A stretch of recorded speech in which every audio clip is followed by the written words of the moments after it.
Welcome back to V news. పద్మావతికి హారతులతో నీరాజనం.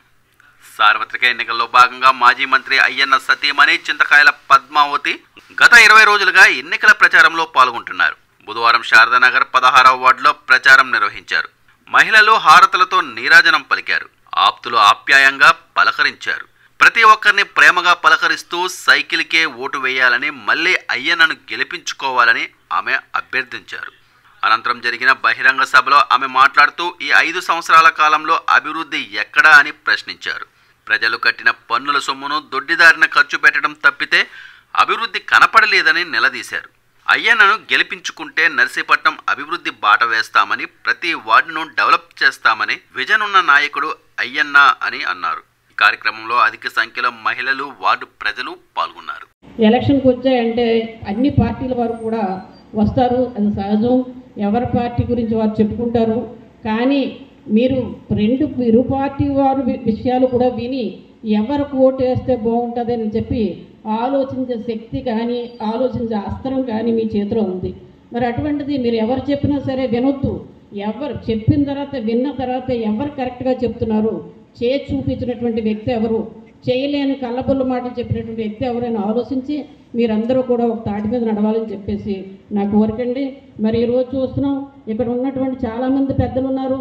1983లో అయ్యన్న పాత్రి గారిని ఒక ఎమ్మెల్యేగా చూడాలని చెప్పి అతి చిన్న వయసులో అయ్యన్న పాత్రి గారిని ఎమ్మెల్యే చేసిన వెంటనే అలాగనే ఈ నర్సీపట్నానికి నేను రుణం తీర్చుకోవాలని చెప్పి ఉద్దేశంతో నర్సీపట్నంలో, అంటే అతని విజన్ ఉన్న వ్యక్తి కాబట్టి నర్సీపట్నాన్ని ఏ విధంగా తయారు చేయాలో ఆలోచించినటువంటి వ్యక్తి కాబట్టి నేను ఇంత చిన్న వయసులో నన్ను అందరూ కూడా ఎన్నుకొని ఒక ఎమ్మెల్యేగా గెలిపించారు కదా, నేను నర్సీపట్నానికి ఏదైనా చెయ్యాలనే భావంతో మరి ఆ రోజు ఇంటర్మీడియట్ వరకు నర్సీపట్నంలో ఉండేది. ఇప్పుడు అందరు పెద్దలు తెలుసు, పిల్లలకు కూడా చెప్పాల్సిన బాధ్యత ఉంది. ఎందుకంటే డెవలప్మెంటే అయ్యాను, డెవలప్మెంట్ చేసే విధానం ఇలా చేశారని చెప్పి మన పెద్దలు కూడా పిల్లలు చెప్పాల్సిన బాధ్యత ఉందని చెప్పి సందర్భంగా తెలియజేసుకుంటాం. మరి అదేవిధంగా ఆ రోజు ఇంటర్మీడియట్ వరకు ఉంటే చాలామంది డిగ్రీ చదవాలంటే పెద్దలైతే మాత్రం కాకినాడ, వైజాగ్, అనకాపల్లి వెళ్ళేవారు. చాలా పేద కుటుంబాలు కూడా ఉన్నాయి. మరి అటువంటి పిల్లల్ని ఎలా చదివించాలని ఒక ఆలోచన పడితే డిగ్రీ కాలేజీ తీసుకొచ్చినటువంటి ఘనత అయ్యన్న పాత్రి గారిది. ఈరోజు చదువుకున్న పిల్లలు ఆ బ్యాచ్ ఉన్నారంటే చాలామంది పేద పిల్లలు ఉన్నారు, ఇంటర్మీడియట్ నుంచి డిగ్రీ చదువుకున్నటువంటి వాడు. అదొకటే కాదు, ఐటీఐ, పాలిటెక్నికల్ కాలేజీ, అలాగే ఇంజనీరింగ్ కాలేజీ, బిఈడి కాలేజీ, ఇటువంటి కాలేజీలన్నీ తీసుకొచ్చి నర్సీపట్నాన్ని ఒక ఎడ్యుకేషన్ హబ్గా తయారు చేసిన ఘనత అయ్యన్న పాత్రి గారిది. మీరందరూ ఆలోచించుకోవాల్సిన అవసరం ఉంది. ఆ రోజు అయ్యన్న పాత్రి గారిని గెలిపించుకోబట్టికే ఇంత డెవలప్మెంట్ అయిందని చెప్పి సందర్భంగా తెలియజేసుకుంటున్నాం. మరి ఈరోజు చూస్తున్నాం, లాస్ట్ 5 సంవత్సరాలు మనం ఈ రోడ్లు వేసాం కాబట్టే, ఈ రోడ్ల మీద ఉన్నాం కాబట్టే రేపు ఈ 5 సంవత్సరాలు కూడా అభివృద్ధి లేకపోయినా సరే మనం పాత రోడ్ల మీద నడిచి ఆ డ్రైనేజ్ సిస్టమ్ కానీ అవన్నీ ఉన్నాయి కాబట్టే మరి మర్చిపోయాం. మనం అందరూ ఆలోచించుకోవాలి, ఈ 5 సంవత్సరాల అభివృద్ధి ఏమైందన్నది ఆలోచించుకోవాలి. ఈ 5 సంవత్సరాల అభివృద్ధి లేదు, కత్తులు కటార్లు తప్ప. ఒక ఎలా ఉందంటే ప్రతి ఒక్కరు కేసులు, ఏదైనా ఎవరి మీద కొట్టుకోవడం, ఇవే ఉన్నాయి తప్ప ఒక అభివృద్ధి అన్నది కుంటుపడిపోయి ఉంది. మీరందరూ ఆలోచన ఒక సైకో విధానంగా ఈ రాష్ట్రాన్ని పరిపాలిస్తున్నారు. మరి రాష్ట్రానికి కాదు, నియోజకవర్గంలో కూడా ఒక డెవలప్మెంట్ లేదు. 5 సంవత్సరాల్లో ఒక 16వ వార్డుకు వస్తే చాలా మటుకి మన కోట్ల వారిగా పనులు చేయడం జరిగింది. మీరు ఒకసారి నేను చదివి వినిపిస్తానండి. చూస్తే కోట్లు మేము చేసాం. ఇది సుమారు 2,20,00,000 ఈ 16వ వార్డుకు చేయడం జరిగింది. మీరు అందరూ అనుకుంటారు ఇంకా మా ఇంటి ముందు రోడ్డు ఉంది, మా ఇంటి ముందు డ్రైనేజ్ ఉంది, చేయలేదు అనుకుంటారు. కానీ ప్రతి 5 సంవత్సరాలు కూడా డెవలప్మెంట్ చేస్తున్నాం తప్ప ఎక్కడ 5 సంవత్సరాలు కూడా మేము ఇబ్బంది పెట్టేదే లేదు. ఇంత 2,20,40,00,000 సుమారు మేము చేసినటువంటి పనులు ఈ 5 సంవత్సరాల్లో ₹1 ఖర్చు పెట్టారా అని చెప్పి నేను అడుగుతున్నాను. చాలామంది అంటారు జానాబెత్తడి రోడ్లు వేశారు, ఆ రోడ్లు ఎక్కడవండి? 15th ఫైనాన్స్ రోడ్లు అంటే అయ్యన్న పాత్రి గారు ఇచ్చినటువంటి రోడ్లు 3 సంవత్సరాలు దాచి ఎలక్షన్ వస్తుందని చెప్పేసి ముక్కలు వేశారు. అది కూడా ఏమని చెప్పుకొని తిరుగుతున్నారంటే నేను మీకు మాట ఇచ్చాను, రోడ్ వేసానని చెప్తున్నారు. ఎక్కడండి? ఎక్కడ రోడ్ వేశారండి? ఎవరు రోడ్ ఇచ్చారండి? ₹1 కూడా వాళ్ళు ఇవ్వలేదు ఈ 5 సంవత్సరాలు. మున్సిపాలిటీలో నేను వెళ్ళాను. మున్సిపాలిటీ గురించి మీకు చెప్పాలి. ఎందుకు నేను చెప్పాలంటున్నానంటే ఈ మున్సిపాలిటీకి వచ్చినటువంటి ఆస్తి మీ యొక్క ఇంటి పన్నులే. చెత్త మీద పన్నులు వేసాడు కాబట్టి చెత్త పన్నులు, ట్యాప్ పన్నులు, ఈ పన్నుల మీద వచ్చినటువంటి అమౌంటే మన మున్సిపాలిటీలోకి వచ్చినటువంటి అమౌంట్. ఏ ఎమ్మెల్యే అని ఏం చేస్తాడండి? మున్సిపాలిటీలో అమౌంట్ ఉంటుండగా మున్సిపాలిటీ డెవలప్మెంట్కి రాష్ట్రాల నుంచి కొంచెం అమౌంట్ తీసుకొని వచ్చి అభివృద్ధి చేయాలని చెప్తారు. కానీ ఇక్కడ అది జరగలేదు. అలా మున్సిపాలిటీలో నుంచి వచ్చినటువంటి అమౌంట్ అంతా ప్రజల మీద ఖర్చు పెట్టాల్సిన అవసరం ఉంది. రోడ్లు వేయాలి, డ్రైనేజ్ సిస్టమ్ మార్చాలి. కనీసం వైరల్ ఫీవర్స్ ఇవన్నీ వచ్చాయంటే బ్లీచింగ్ కానీ ఒక దోమల ముందు కూడా కట్టే పరిస్థితిలో లేదు. మరి ఈ అమౌంట్ అంతా ఎక్కడ పెడుతున్నారో మీకు చెప్పాల్సిన అవసరం ఉంది. ఈరోజు కొన్ని కోట్లు మీ తల నుంచి తీసుకొచ్చి మేము మున్సిపాలిటీకి కడుతున్నారు. ఇంటి పన్నులు ఇంటి దగ్గరకు వచ్చి ప్రతి ఆఫీసర్ కడతారా చేస్తారా అని చెప్పి విధానంగా వసూలు చేస్తున్నారు. మరి ఇది ఎక్కడికి ఖర్చు పెట్టారండి? మనకి ఈ 5 సంవత్సరాలు ఒక రోడ్ వేసారా? ఆ ఖర్చు పెట్టిన అమౌంట్ నాకు తెలిసినంత మటుకు నేను చెప్తాను, మీరు వినాల్సిన అవసరం ఉంది. ఎందుకంటే ఇదంతా ప్రజల సొమ్ము, మీ సొమ్ము. అందు గురించి మీ డబ్బు మీకు ఖర్చు పెట్టకుండా ఎవరు ఖర్చు పెడుతున్నారని మీకు తెలుసుకోవాల్సిన అవసరం ఉంది.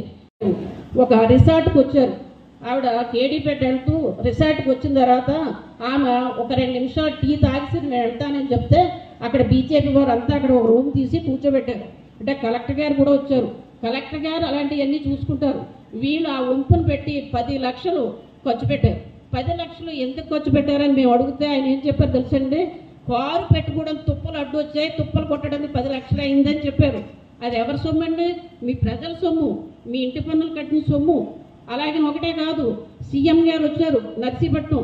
సీఎం గారు వచ్చిన తర్వాత 25 లక్షలు ఖర్చు పెట్టారు. దేనికి ఖర్చు పెట్టారని చెప్పారు? పరదాలకు ఖర్చు పెట్టారట.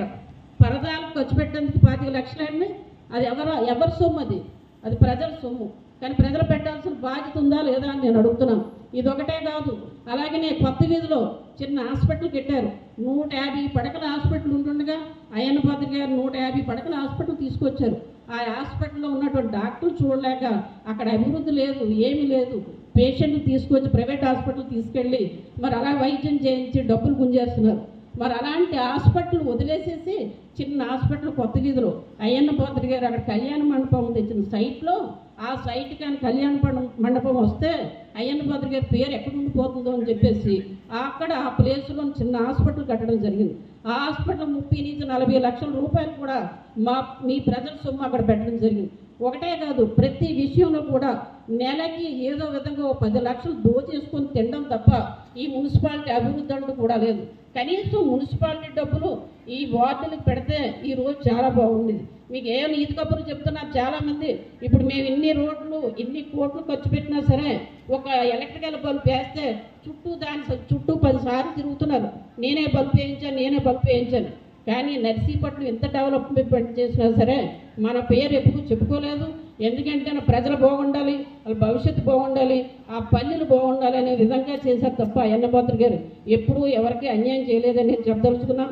అదేవిధంగా ఈరోజు చూస్తున్నాం, అక్కడ ఎన్టీఆర్ మన హాస్పిటల్ దగ్గర చాలా క్యాంటీన్ పెట్టారు. అన్నా క్యాంటీన్ అని చెప్పేసి మన టైంలో అన్నా క్యాంటీన్ ఎందుకు పెట్టారండి? చంద్రబాబు నాయుడు గారు అయ్యన్న పాత్రి గారు ఫోన్ చేసి అన్నా క్యాంటీన్ నీకు ఇస్తున్నాను, ఎక్కడ పెడతామని అడిగారు. చాలామంది మెయిన్ రోడ్లో పెట్టమన్నారు. మెయిన్ రోడ్లో ఎవరు పట్టాలు తింటారు? పేదవాళ్ళు ఉంటారు హాస్పిటల్ దగ్గర. ఆల్రెడీ పేషెంట్ వచ్చారంటే పేషెంట్తో పాటు ఒక మనిషి వస్తాడు. వాళ్ళు 5 రూపాయలకి టిఫిను, 5 రూపాయలకే భోజనం చేస్తారనే ఉద్దేశంతో ఆ రోజు అన్నా క్యాంటీన్ పెట్టడం జరిగింది. వీడు పెట్టకపోయా కనీసం అన్నా క్యాంటీన్ ఉంచుకుంటా కూడా వాడు తీసేయడం జరిగింది. అదొకటే కాదండి, ప్రతి చంద్రన్న బీమా ఉంది. ఎవరన్నా చనిపోయారంటే 5 లక్షల రూపాయలు, యాక్సిడెంట్లో చనిపోతే 5 లక్షల రూపాయలు, అదే నార్మల్ డెత్ అయితే 2 లక్షల రూపాయలు, ఇంటికి 5-10 వేలు వరకు కూడా ఇవ్వడం జరిగింది. ఆ పేద ప్రజలకు ఏదో ఒక అండగా ఉండి ఆ చంద్రన్న బీమాను కార్యక్రమం పెట్టడం జరిగింది. అది కూడా తీసేసాడు. అలాగే సంక్రాంతి కానుకలని మనకు ఉండే చాలామంది పేదవారు ధనికుల్లాగే మనం తినాలని చెప్పి ఉద్దేశంతో వాళ్ళు పేదవారు అలా ఉండకూడదు, పస్తులు ఉండకూడదని ఉద్దేశంతో సంక్రాంతి కానుకలని కూడా ఒక సంచడి సామాన్లు పప్పులు ఉప్పులు పంచదార బెల్లం ఇవన్నీ ఇచ్చేవారు. అవి కూడా తీసేశాడు. అదొకటే కాదండి, పెళ్లి కానుకలు అలాగే ఈ రంజాన్ తోపా క్రిస్మస్ కానుకలు ఇవన్నీ తీసేయడం తప్ప ఈ 5 సంవత్సరాలు కూడా ప్రజలకు పెట్టేది ఒకటి కూడా లేదని చెప్పి సందర్భంగా తెలియజేసుకుంటున్నాం. లేదు, పిల్లలు ఉద్యోగాలు చూస్తూ ఉద్యోగాలు లేవు. మరి ఇటువంటివన్నీ మీరు ఆలోచించుకోవాల్సిన అవసరం ఉంది. నేను ఎక్కువ చెప్పలేను, కానీ మీరు అందరూ ఎడ్యుకేటెడ్ ఉన్నారు ఇక్కడ అందరూ. ప్రతి ఒక్కరూ కూడా డెవలప్మెంట్ చేసి చూపించినటువంటి వ్యక్తి ఎవరు, చేస్తానని చెప్పి స్టోరీలు చెప్పినటువంటి వ్యక్తి ఎవరు అని మీరు ఆలోచించండి. ఆల్రెడీ ఈ 40-42 సంవత్సరాలు పట్టించి కూడా Narsipatnam step by step development చేసుకున్నటువంటి ఘనత అయ్యన్న పాత్రుడు గారు. ఎక్కడ ఈ 5 సంవత్సరాలు కూడా కనీసం ఒక్క బెడ్ కూడా వేయలేదు. మన నాయకులు చెప్తారు రోడ్డు వైండింగ్ చేసేసారు అంటారు. రోడ్డు వైండింగ్ ఎక్కడైందండి? రోడ్డు వైండింగ్ కూడా మా మున్సిపాలిటీ డబ్బులు అంటే మీ డబ్బులు 60-70 లక్షలు పట్టుకుపోయి పేదవాళ్ళు షాపులు కొట్టేసాడు తప్ప రోడ్డు వైండింగ్ అవ్వలేదు. బస్సు యాత్ర అని చెప్పి ఆ డివైడర్ ఏదో కొట్టేసేసి షాప్ చేసేసి మళ్ళీ మీటింగ్ అయిపోయిన తర్వాత మళ్ళీ అది కట్టారు తప్ప వాళ్ళు చేసింది ఏమీ లేదు. ఎలక్ట్రికల్ పోల్స్ వేశారు, ఏముందండి? ఒక లైట్ వెలగట్లేదు, చీకటిగా అంధకారంలో ఉంది. మరి మనం వర్షం పడింది, వర్షం పడితే అంబేద్కర్ విగ్రహం దగ్గర స్విమ్మింగ్ పూల్లో మురుకు అలాగే కవర్లు అన్నీ బయటకు వచ్చాయి. ఒక నాలెడ్జ్ లేనటువంటి వ్యక్తి రోడ్డు వైండింగ్ ఎట్లా చేస్తాడండి? ఒక డ్రైనేజ్ సిస్టమ్ ఎక్కడ వెళ్తుంది, ఎక్కడి నుంచి ఎక్కడికి వెళ్తుంది, ఒక ఆలోచన పరమైనటువంటి వ్యక్తి ఉండాలి. అంతే తప్ప కానీ అందరూ చేస్తారంటే ఎవరు చేస్తారు? దానికి కూడా ఒక విజన్ ఉండాలి. విజన్ ఉన్న నాయకుడు అయ్యన్న పాత్రుడు గారు. అలాగే నర్సీపట్నాన్ని ప్రతిసారి కూడా ప్రతి 5 సంవత్సరాలు కూడా ఏదో డెవలప్మెంట్ చేశారు తప్ప ఏదో ఇంట్లో కూర్చొని వదిలేసినట్టు రకం కాదు. మీరందరూ ఆలోచించుకోవాల్సిన అవసరం ఉంది. అందరూ ఇక్కడ ఉన్నటువంటి వాళ్ళందరూ కూడా ఎడ్యుకేటెడ్ అనుకుంటారు. మా ఇంటి ముందు రోడ్డు వేయదు, ఒక ముక్క వేసారు, ఎవరు వచ్చని చెప్తారు. ఆ ముక్క 15th పైన ఇప్పటికీ కూడా నేను చెప్తున్నాను, అయ్యన్న పాత్రుడు గారు శాంక్షన్ చేసినటువంటి ముక్క అది. మీరు గుండె మీద చేసుకొని నేను చెప్తున్నాను ధైర్యంగా. ఎవరన్నా కానీ అది కాదని అంటే నా ఎదురుకి వచ్చి చెప్పండి, నాకు అభ్యంతరం లేదు. ఇక్కడ వాళ్ళు చేసింది ఒక జానడ రోడ్డు కూడా వేయలేదు. మనం ఇచ్చినటువంటి రోడ్సే వాళ్ళు వేస్తున్నారు. అది కూడా 3-4 సంవత్సరాలు దాచి ఫైనల్ ఎలక్షన్ వచ్చింది అనేసరికి ఆ ముక్క చెక్క వేయడం మొదలుపెట్టారు. ఏదైనా ఉంటే మీరు ఇక్కడ ఉన్నటువంటి డ్రైనేజ్ సిస్టమ్ కానీ కొన్ని సిమెంట్ రోడ్లు కానీ నేను చూశాను. అవన్నీ కూడా అయ్యన్న పాత్రుడు గారి దృష్టిలో పెట్టి రేపు తప్పనిసరిగా మీ దయ వల్ల, భగవంతుడి దయ వల్ల అయ్యన్న పాత్రుడు గారు గెలుస్తారని నేను నమ్ముతున్నాను. మీరు తర్వాత కంపల్సరిగా శారదానగర్లో మేము దృష్టి పెడతాం. ఎందుకంటే మున్సిపాలిటీకి ఇంతని ఇన్ని కోట్లని ఇచ్చేవారు తప్ప ఇక్కడ కౌన్సిలర్ ఏం చేస్తున్నాడు, అలాగే అప్పుడు నాయకులు ఏం చేస్తున్నారు మేము చూసేవాళ్ళం కాదు. మేము మున్సిపాలిటీకి వెళ్ళిన తర్వాత మా 28 వార్డుల్లో కూడా గెలిచినటువంటి వారు, ఓడినటువంటి వారు తక్కువ ఓట్లతోటే ఓడిపోయారు. మళ్ళీ అలాంటి 28 వార్డులు కూడా మేము దృష్టి సాధించి తప్పనిసరిగా నర్సీపట్నాన్ని డెవలప్ చేస్తామని సందర్భంగా తెలియజేసుకుంటాం. మరి అలాగే మంచి మేనిఫెస్టోలు పెట్టారు చంద్రబాబు నాయుడు గారు. ప్రతి ఇంట్లో కూడా 18 సంవత్సరాలు దాటినటువంటి మహిళ ఎవరైనా ఉంటే వారికి నెలకి 1500 రూపాయలు, అలాగే సంవత్సరానికి 18,000 రూపాయలు కూడా ఇస్తారని చెప్పి సందర్భంగా తెలియజేసుకుంటున్నాం. అదొకటే కాదు, యువత ఉన్నారు చాలామంది ఉద్యోగాలు లేక ఈ 5 సంవత్సరాలు కంపెనీ లేదు, ఉద్యోగాలు లేవు, ఏమీ లేవు. ఉద్యోగాలు లేకుండా ఉన్నటువంటి యువతకి ఏ అప్లికేషన్ పెట్టుకోవాలని తల్లిదండ్రులు అడిగితే ఇసుకుంటారని చెప్పి ఉద్దేశంతో వారికి నిరుద్యోగ భృతి అని చెప్పేసి 3,000 రూపాయలు కూడా ఇవ్వడం జరుగుతుంది. మహిళలు ఉన్నారు, మహిళలకి ఇంచుమించుగా 3 సిలిండర్లు, చిన్న ఫ్యామిలీ అయితే 3 సిలిండర్లు పడుతుంది. మన చంద్రబాబు నాయుడు గారు డ్వాక్రా గ్రూపులు పెట్టింది చంద్రబాబు నాయుడు గారు. డ్వాక్రా గ్రూపులు పెట్టిన తర్వాత రివాల్వింగ్ ఫండ్ ఇచ్చింది చంద్రబాబు నాయుడు గారు. ఇప్పుడు డ్వాక్రా గ్రూపులు పెట్టిన తర్వాతే మన మహిళలు బయటకు వచ్చాం. భర్తతో సమానం మనం కష్టపడి మన పిల్లలు చదివించుకుంటున్నాం. అప్పటి వరకు మహిళలు ఎక్కడున్నారండి? ఎక్కడో లోన్ ఉండేవారు. భర్త ఏ పని చేస్తే భర్త వెనకాతలు వెళ్ళి పని చేసేవారు తప్ప వాళ్ళ సంపాదన తెలిసేది కాదు. మరి అలాంటి మన తల్లిదండ్రులను ఎలా మర్చిపోతాం చెప్పండి. అలాగే చంద్రబాబు నాయుడు గారు పెట్టినటువంటి భిక్ష మన డ్వాక్రా గ్రూపు మీరందరూ గుర్తుంచుకోవాల్సిన అవసరం ఉంది. ఇప్పుడు డ్వాక్రా గ్రూపులో రుణమాఫీలు కానీ ఈ 16వ వార్డుకి లక్షల కోట్ల మీద ఇచ్చామండి.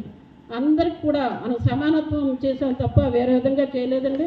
డ్వాక్రా గ్రూపులు పెట్టిన తర్వాత ప్రతి మహిళ కూడా గ్యాస్ స్టవ్ ఉండాలని చెప్పేసి ప్రతి మహిళకి కూడా డ్వాక్రా గ్రూపులో స్టవ్లు ఇచ్చారు. ఆ రోజు ఈ రోజు చంద్రబాబు నాయుడు గారు ఏం చేశారంటే 3 సిలిండర్ ఫ్రీగా 3 సిలిండర్ ప్రతి ఇంటికి ఇవ్వాలని చెప్పి నిర్ణయం తీసుకోవడం జరిగింది. అదొకటే కాదు, రైతాంగం ఉంది, చాలామంది రైతులు ఉన్నారు, ఇక్కడ రైతు బిడ్డలు ఉన్నారు, వారందరికీ గిట్టుబాటు ధర లేదు. గిట్టుబాటు ధర లేకపోతే తడిసిపోయిన ధాన్యం కూడా కొనే పరిస్థితులు లేదు. నిజంగా ధాన్యం కొన్నారు అంటే మాత్రం ఈ రోజు కూడా 10 రూపాయలు ఇవ్వలేని పరిస్థితి ఏర్పడింది. మరి అటువంటి వారు రైతాంగానికి సంవత్సరానికి 20,000 రూపాయలు ఇవ్వాలని చెప్పి మన చంద్రబాబు నాయుడు గారు నిర్ణయం తీసుకోవడం జరిగింది. రక్షిత నీటి పథకం అని కూడా పెట్టారు. మీరు ఒక మాట మీరు వినాలి. ఇప్పుడు ట్యాంకర్స్ ఉన్నాయి. ఆనాడు అయ్యన్న పాత్రి గారు వాటి ఫిల్టర్ ట్యాంక్స్ చేయడం జరిగింది. ఫిల్టర్ వాటర్ వచ్చేది. ఆ ఫిల్టర్ ట్యాంకులు కూడా పాడైపోయి ఉన్నాయి. ఇప్పుడు వచ్చి ఒక 10 రూపాయలు దాన్ని పెట్టి రిపేర్ చేసే పొజిషన్లో మున్సిపాలిటీ లేదండి. అది రక్షిత నీటి పథకం పెట్టి ప్రతి ఇంటికి కూడా ఫిల్టర్ వాటర్ ప్రతి ఇంటికి కుళాయి వేస్తారని చెప్పి చంద్రబాబు నాయుడు గారు చెప్పడం జరిగింది. అదేవిధంగా డెవలప్మెంట్ అంతా కూడా మన చంద్రబాబు నాయుడు గారు వచ్చిన తర్వాత జరుగుతుంది. ఇక్కడ అయ్యన్న పాత్రి గారు రావాలి, మనం గెలిస్తేనే ఈ పనులన్నీ అవుతాయని చెప్పి సందర్భంగా తెలియజేసుకున్నాం. అలాగే అమ్మఒడి అని చెప్పాడు జగన్మోహన్ రెడ్డి. వారి భార్య కూడా ఎంతమంది పిల్లలు ఉంటే అంతమందికి ఇస్తానని 1 కిలోమీటర్ దూరం చెయ్యి చాపి మరి చెప్పాడు. కానీ అమ్మఒడి ఎక్కడిచ్చాడండి? అమ్మఒడి ఎంతమంది బిడ్డలుంటే అంతమందికి ఇవ్వలేదు. ఒకే ఒక బిడ్డకి ఇచ్చేవాడు. అది 15,000 ఇవ్వకుండా 13,000 రూపాయలు ఇచ్చి 2,000 రూపాయలు బాత్రూమ్ మెయింటెనెన్స్ అని చెప్పేసి చేయడం జరిగింది తప్ప ఇవ్వలేదు. ఇప్పుడు చంద్రబాబు నాయుడు గారు అందరికీ 15,000 రూపాయలు మీ అకౌంట్లో పడుతున్నాయి. కానీ ఇప్పుడు చాలామంది ప్రచారం చేస్తున్నారు. ఈ నెల పొలిటికల్కి అతీతంగా ఉంటుంది, పార్టీలకు అతీతంగా ఉంటుంది. పెన్షన్ తీసుకోవాలంటే ఆఫీస్కి వెళ్ళమనో ఏదో చెప్తారు. కానీ చాలామంది ప్రచారం ఏం చేస్తున్నారంటే జగన్మోహన్ రెడ్డి వస్తేనే మీ ఇంటికి వస్తుంది ఆ అమౌంట్, లేకపోతే ఇలాగే మీరు ఆఫీసులు అంటే తిరగాల్సి వస్తుంది అని చెప్తారు. చాలా తప్పండి. మేము వాలంటీర్ వ్యవస్థ వ్యతిరేకం కాదు. వాలంటీర్ వ్యవస్థ జీతాలు పెంచుతామని చెప్పి చంద్రబాబు నాయుడు గారు చెప్పారు. వాలంటీర్లు ఎవరైనా ఉంటే పార్టీకి తొత్తుల్లా పనిచేయకండి. పని చేసినటువంటి వాళ్ళ మీద మేమేమన్నా ఇబ్బంది పెడతామేమో తెలియదు, కానీ ఎప్పుడు వాలంటీర్ వ్యవస్థను మేము తప్పు పట్టలేదు. వారికి జీతాలు కూడా పెంచడం జరుగుతుంది. కానీ వాలంటీర్ ఈ 2 రోజులు మాత్రం పార్టీ పరంగా పొలిటికల్గా ఎవరు కూడా వెళ్ళకూడదని చెప్పి సందర్భంగా తెలియజేసుకుంటున్నా. అదేవిధంగా ఈవేళ పెన్షన్ పెంచారు, 4,000 రూపాయలు ఇస్తున్నారు. ఇంతకుముందు ఇప్పుడు ఎలాగైతే ఇంటికి ఇస్తారో అదేవిధంగా పెన్షన్ వారి అకౌంట్లో కానీ ఇంటికి తెచ్చివ్వడం కానీ జరుగుతుంది. అంతే తప్ప ఎవరైనా కళ్ళబొల్ల మాటలు చెప్తే వినకండి. చాలామంది పొలవ పెడతారు. ఇక్కడ అయ్యన్న పాత్ర మీద టార్గెట్ పెట్టారు. ఏ విధంగా ఇంటికి 1 కేజీ బంగారం ఇస్తారట, లేకపోతే డబ్బులు ఇస్తారో ఏం చేస్తారో నాకు తెలియదు, కానీ అన్నీ తీసుకోండి దయచేసి. ఎవరైనా వద్దంటే వాళ్ళు టార్గెట్ చేస్తారు. అయ్యో నా డబ్బులు తీసుకోలేదు, నాకు ఓటేరేమో అని చెప్పి వాళ్ళ ఇంటి మీద టార్గెట్ చేస్తారు. ఆ టైప్ మనుషులు ఇప్పుడు జరుగుతుంది. కాబట్టి ఎవరిచ్చినా సరే ప్రతి ఒక్కరూ తీసుకొని అయ్యన్న పాత్రి గారిని గెలిపించాలని చెప్పి నేను కోరుకుంటున్నా. మరి అయ్యన్న పాత్రి గారు ఈరోజు మన బీజేపీ నుంచి ఎంపీ గారు కూడా సీట్ అనౌన్స్ చేశారండి. సీఎం రమేష్ గారు అని చెప్పేసి వారిని ఈరోజే అనకాపల్లిలో మీటింగ్ పెట్టుకోవడం జరిగింది. వారి గురించి కూడా రేపు మనకి ప్రచారంలో వారు కూడా వస్తారు తర్వాత నుంచి. మరి అలాగనే మన అయ్యన్న పాత్రి గారు గుర్తు సైకిల్ గుర్తండి, మీరు అత్యధిక మెజార్టీతో గెలిపించాలని కోరుకుంటున్నాను. అలాగే మన ఎంపీ సీఎం రమేష్ గారు గుర్తు కమలం గుర్తండి. ఈ రెండింటికి ఓటేసి అత్యధిక మెజార్టీతో గెలిపించాలని చెప్పి కోరుకుంటున్నాను. మీరందరూ కూడా చాలామంది ఆలోచించిన శక్తి ఉంది, మీరందరూ ఆలోచించాలి. ఎవరు వచ్చినా వినండి, కానీ చేసి చూపించినటువంటి వ్యక్తి ఎవరన్నది మీరు ఆలోచించి ఓటేయాలని చెప్పి ఈ సందర్భంగా తెలియజేస్తున్నాను. నిరంతర వార్తా సమాచారం కోసం మా వి న్యూస్ ఛానల్ సబ్స్క్రైబ్ చేయండి. నోటిఫికేషన్ కొరకు బెల్ ఐకాన్ ని యాక్టివేట్ చేయండి.